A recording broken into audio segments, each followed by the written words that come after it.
금융서적에도, 투자 강의에도, 동기부여 세미나에도 나오지 않는 종류의 지식이 있습니다. 그것은 모두의 눈앞에 숨겨져 있습니다.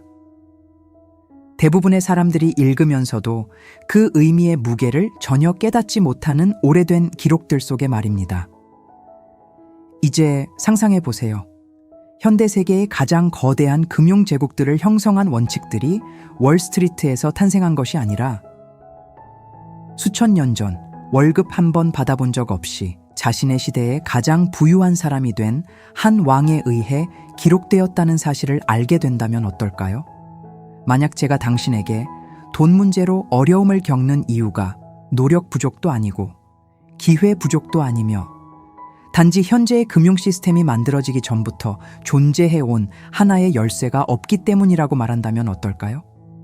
수백만 명이 매달 생존을 위해 고군분투하는 동안에도 보이지 않는 규칙들의 집합은 계속해서 돈을 위해 일하는 사람들과 돈이 자신을 따르게 만드는 사람들을 구분하고 있습니다. 하지만 여기서 가장 불편한 사실이 있습니다. 이 규칙들은 사실 한 번도 숨겨진 적이 없었습니다.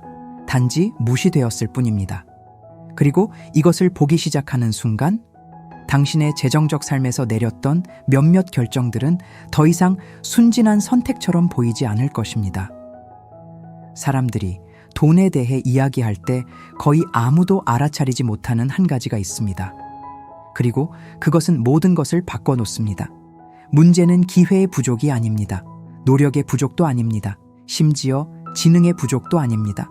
문제는 그보다 훨씬 이전에 시작됩니다. 대부분의 사람들이 완전히 간과하는 지점에서 말입니다. 상상해 보세요.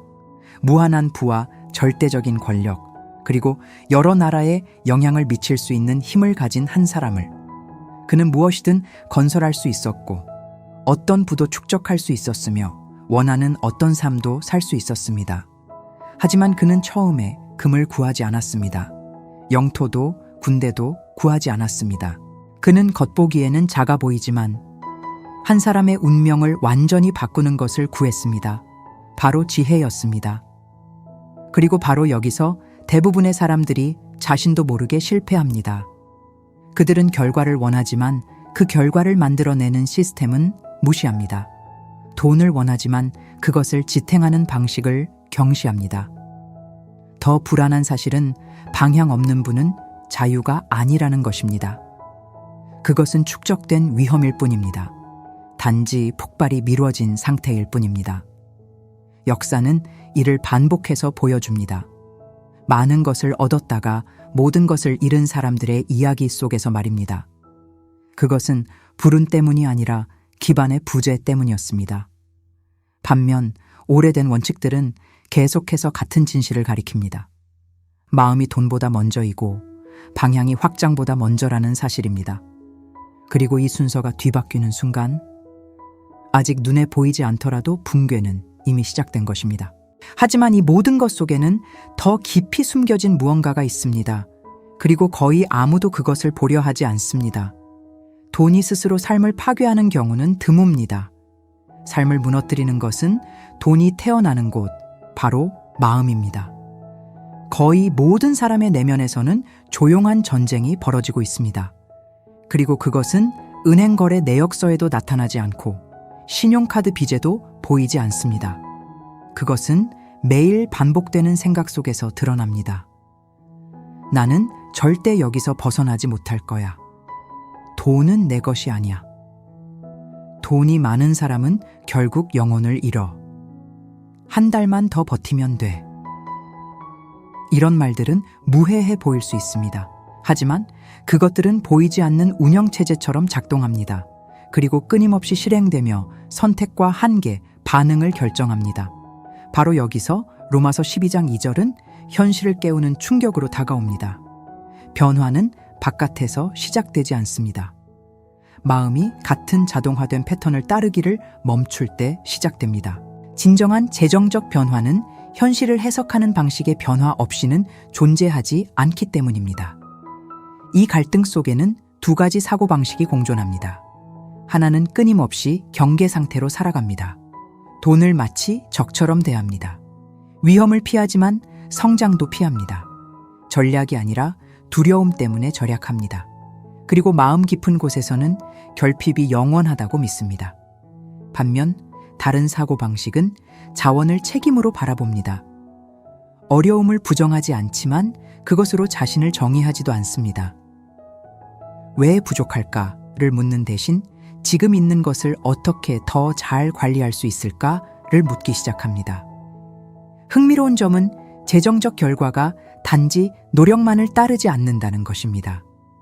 그것은 매일 사용하는 정신적 렌즈를 따라갑니다. 하지만 거의 아무도 깨닫지 못하는 사실이 있습니다. 그 렌즈는 중립적이지 않습니다.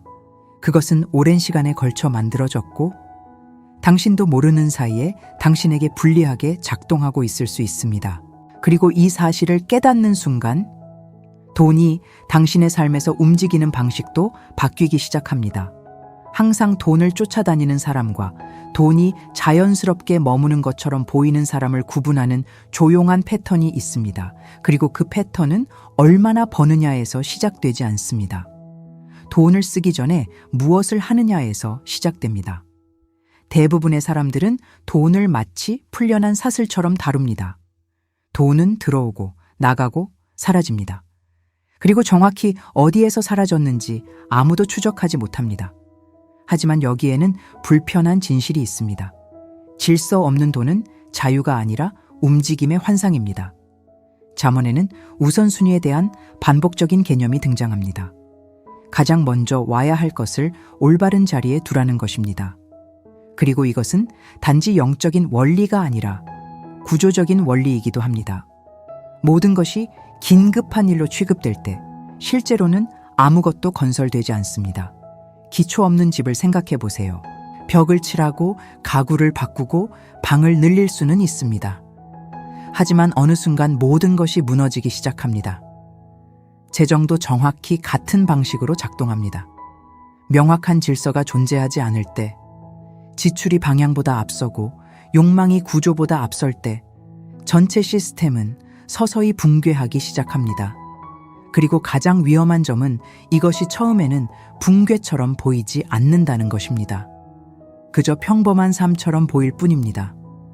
그래서 많은 사람들이 수년 동안 수입이 늘어났음에도 재정적으로는 같은 자리에 머물러 있습니다. 수입 증가는 문제를 해결하는 것이 아니라 기존의 패턴을 더 크게 확대할 뿐입니다. 질서는 이 상황을 바꿉니다. 이전에는 압박만 존재하던 곳에 여유를 만들어냅니다. 혼란을 예측 가능성으로 바꿔줍니다. 그리고 그 공간이 생기면 이전에는 항상 닿을 수 없다고 느껴졌던 새로운 가능성이 현실이 되기 시작합니다. 하지만 이런 변화는 우연히 일어나지 않습니다. 그것은 대부분의 사람들이 따르는 즉각적인 충동에 반하는 결정을 요구합니다. 돈을 바라보는 완전히 다른 방식이 있습니다. 그리고 그것은 지금부터 당신의 모든 재정적 결정을 바꾸어 놓습니다. 대부분의 사람들은 돈을 감정적으로 대합니다. 돈이 들어오면 곧바로 해결해야 할 것이 생깁니다. 청구서를 내고 욕구를 충족시키고 좌절감을 달래려 합니다. 하지만 돈과 관계를 맺는 또 다른 방식이 있습니다. 당신의 삶에 들어오는 모든 금액이 단순히 사용 가능한 돈이 아니라 정해진 역할을 가진 자원이라고 상상해 보십시오. 마치 명령을 기다리는 군대처럼 말입니다. 지휘가 없으면 그 군대는 흩어집니다. 각 부대는 제각기 움직이며 전략도 목적도 실질적인 결과도 없습니다. 하지만 리더십이 존재하면 모든 것이 달라집니다. 각 부분에는 목적지가 있고 모든 움직임에는 의도가 있습니다. 아무것도 우연이 아닙니다. 바로 여기서 의도적인 분배 원칙이 등장합니다. 일부는 책임을 위해, 일부는 성장을 위해, 일부는 생활을 위해 배분하는 것입니다. 이것은 엄격한 수학 공식이라기보다 통제의 구조에 가깝습니다. 중요한 것은 정확한 숫자가 아닙니다. 방향입니다. 돈이 충동의 대상이 아니라 방향성을 가진 자원이 되는 순간 이유도 모른 채 사라지는 일이 멈추기 때문입니다. 그리고 이것은 깊은 심리적 변화를 만들어냅니다. 당신은 더 이상 돈에 반응하는 사람이 아니라 돈을 이끄는 사람이 됩니다. 처음에는 이것이 불편하게 느껴질 수 있습니다. 이전에는 당연하게 여겼던 즉각적인 충동에 아니요 라고 말해야 하기 때문입니다. 하지만 바로 그 지점에서 변화가 시작됩니다. 작은 결정 하나하나가 새로운 내적 권위를 만들어 갑니다. 그리고 그 권위야말로 단순히 돈을 받는 사람과 돈의 흐름을 실제로 다스리는 사람을 구분하는 요소입니다. 그리고 이런 통제력이 안정되기 시작하면 대부분의 사람들이 결코 갖지 못하는 조용한 이점이 생겨납니다. 어느 순간에는 규율만으로는 충분하지 않은 시점이 옵니다. 규율이 약해서가 아닙니다. 그것이 하루하루 변하는 감정 상태에 의존하기 때문입니다. 그리고 바로 여기서 대부분의 사람들은 자신도 모르게 돈을 잃습니다. 의도가 없어서가 아니라 잘못된 순간에 결정을 내리기 때문입니다. 피곤할 때는 소비 방식이 달라집니다. 불안할 때도 소비 방식이 달라집니다. 흥분했을 때 역시 소비 방식이 달라집니다. 즉, 모든 재정적 결정이 당신의 정신 상태에 달려 있다면 결과는 결코 일관될 수 없습니다. 그래서 의지보다 시스템이 강한 것입니다. 재정 자동화는 인간의 의지만으로는 매일 유지할 수 없는 것을 만들어냅니다. 바로 협상 없는 지속성입니다. 감정적인 결정이 개입되기 전에 돈의 일부가 자동으로 배분되면 가장 큰 방해 요소인 충동적인 자신을 제거하게 됩니다. 이것은 모든 것을 바꿉니다. 이제 더 이상 저축해야 할까 말아야 할까 라는 질문은 존재하지 않습니다. 시스템이 그저 작동할 뿐입니다. 더 흥미로운 점은 이것이 단순한 실용 전략이 아니라 정체성을 훈련하는 방식이라는 것입니다. 당신은 더 이상 저축하려고 애쓰는 사람이 아니라 기본적으로 저축하는 사람이 됩니다. 잠언은 조금씩 꾸준하게 쌓아가는 것에 대해 말합니다. 그것은 하나의 사건이 아니라 지속적인 과정입니다. 그리고 자동화가 바로 그것을 만들어냅니다. 시간이 지나면 거대한 구조가 되는 작고 보이지 않는 움직임들 말입니다. 반면 대부분의 사람들은 여전히 의지력에 의존합니다. 하지만 의지력은 복잡한 시스템을 오랫동안 유지하도록 만들어진 것이 아닙니다. 그러나 이 과정에는 더 깊은 의미가 있습니다. 시스템이 노력 없이 작동하기 시작할 때 어려운 결정을 바라보는 방식을 완전히 바꾸는 질문이 등장하기 때문입니다. 어떤 결정들은 그것이 이루어지는 순간에는 논리적으로 보이지 않습니다. 하지만 훨씬 나중에 그 영향이 드러납니다. 그리고 바로 그런 선택들이 재정적 삶의 방향을 가장 크게 갈라놓습니다. 모든 것을 계산할 수는 없습니다.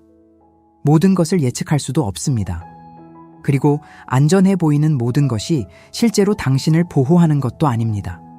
많은 경우 진짜 질문은 지금 이것이 합리적인가가 아닙니다. 이것이 더 큰 방향성과 일치하는가입니다. 그리고 바로 여기서 순종이 전환점이 됩니다. 순종은 항상 단기적으로 유리해 보이지 않습니다. 때로는 모두가 전진할 때 물러나는 것을 의미하기도 하고 아무도 이해하지 못할 때 앞으로 나아가는 것을 의미하기도 합니다. 인간의 논리는 보장을 원합니다. 하지만 어떤 결과들은 보장을 내려놓은 후에야 나타납니다. 어려운 결정들의 역사는 이것을 반복해서 보여줍니다. 지나친 신중함 때문에 놓친 기회들, 그리고 지나치게 위험해 보였던 선택을 통해 얻은 예상치 못한 보호들 말입니다. 문제는 인간의 마음이 자신이 볼 수 있는 것만으로 모든 것을 해결하려 한다는 점입니다. 하지만 전체 그림은 결코 한 번에 보이지 않습니다. 그래서 어떤 문들은 전략이 아니라 정렬과 일치를 통해 열립니다. 그리고 이것은 또 다른 내적 긴장을 만들어냅니다. 편안한 것만 따를 것인가, 아니면 아직 증명되지 않은 것을 신뢰할 것인가. 바로 여기서 많은 사람들이 더 이상 나아가지 못합니다. 능력이 부족해서가 아니라 계산이 지나치기 때문입니다. 그리고 그렇게 되면 기회는 단순히 놓쳐지는 것이 아닙니다. 애초에 통과되지 못한 채 지나가 버립니다. 하지만 이 결정에는 거의 아무도 보지 못하는 또 다른 측면이 있습니다. 즉각적인 손실처럼 보이는 것이 사실은 미래의 더 큰 손실을 막아주는 경우입니다. 돈의 움직임에는 처음에는 모순적으로 보이는 논리가 있습니다. 하지만 그것은 세대를 넘어 반복되는 패턴 속에서 나타납니다. 사람이 모든 것을 오직 자신만을 위해 붙잡으려 할수록 흐름은 오히려 막히기 시작합니다. 반대로 자신이 가진 것의 일부를 움직이는 법을 배울수록 새로운 가능성들이 나타나기 시작합니다. 이것은 단순한 감정적 개념이 아닙니다. 순환의 역학입니다. 유입, 움직임, 그리고 지속성입니다. 이 맥락에서 관대함은 손실에 관한 것이 아닙니다.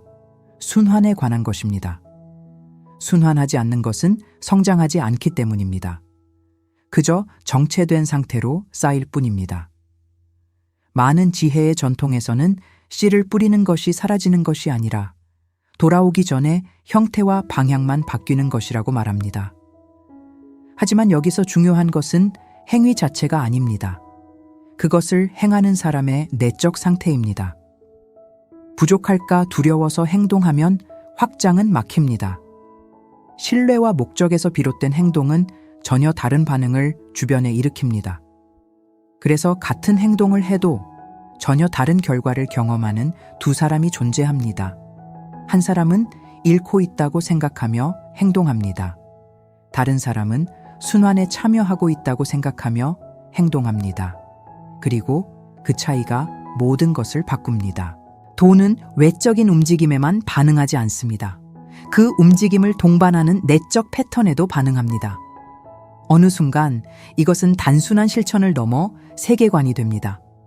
그리고 그 세계관이 굳어지면 피할 수 없는 질문이 생깁니다. 사람의 미래를 진정으로 형성하는 것은 그가 가진 것일까요? 아니면 그가 살아가는 환경일까요? 그리고 그 답은 생각보다 훨씬 더 많은 것을 바꿉니다.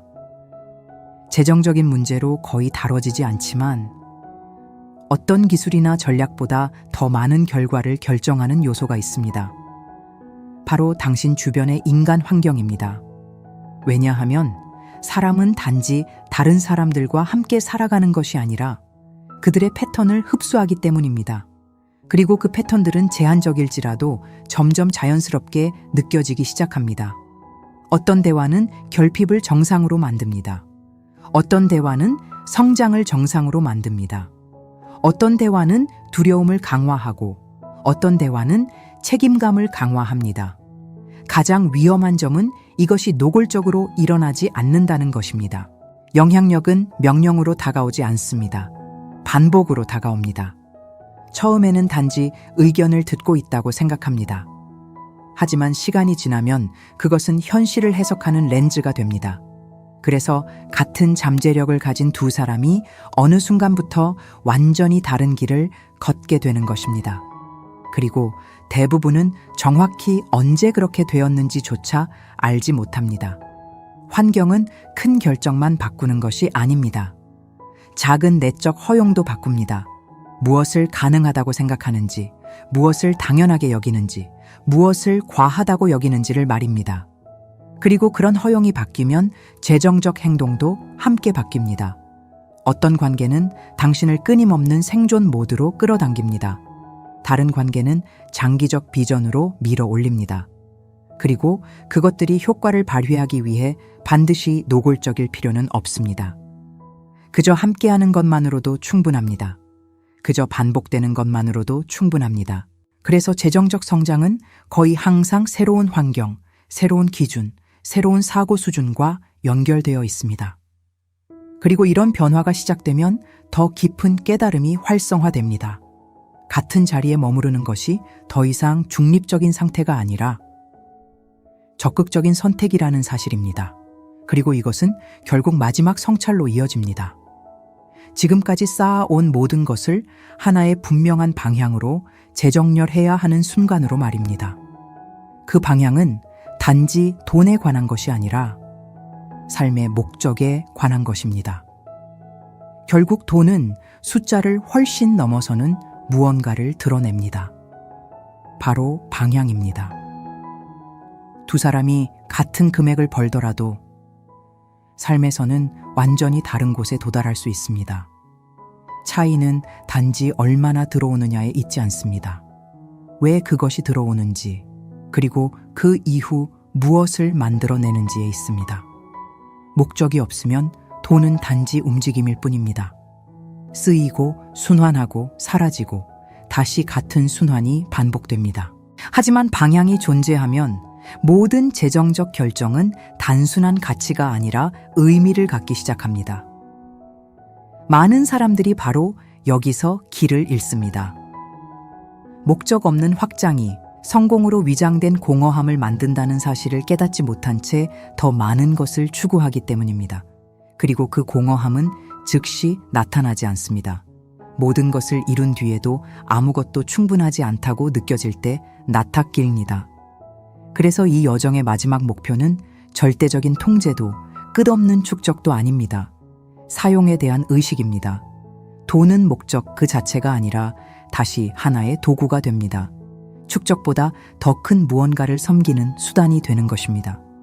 그리고 이런 변화가 일어나면 주변의 모든 것과의 관계도 달라집니다. 일, 선택, 시간, 그리고 우선순위까지도 말입니다. 이제 모든 결정은 하나의 조용한 질문을 품게 됩니다. 이것이 내가 선택한 방향에 더 가까워지게 하는가, 아니면 더 멀어지게 하는가? 그리고 이 단순한 변화가 모든 것을 재정렬합니다. 이 내용이 당신의 시야를 조금이라도 넓혀 주었다면 여기서 멈추지 마십시오. 적어도 하나의 원칙을 오늘 실천해 보십시오. 내일이 아니라 오늘입니다. 그리고 이것이 의미 있게 다가왔다면 반복되는 재정적 악순환에 갇혀있는 누군가와 공유해 보십시오. 많은 경우 부족한 것은 노력이 아니라 명확함이기 때문입니다. 이 영상이 도움이 되었다면 좋아요를 누르고 채널을 구독해 주세요. 피상적인 내용을 넘어 실제로 선택과 삶의 방향을 형성하는 주제를 계속 받아보실 수 있습니다. 끝까지 시청해 주셔서 감사합니다. 그리고 기억하십시오. 진정한 변화는 모든 것이 좋아질 때 시작되는 것이 아니라 방향이 먼저 바뀔 때 시작됩니다.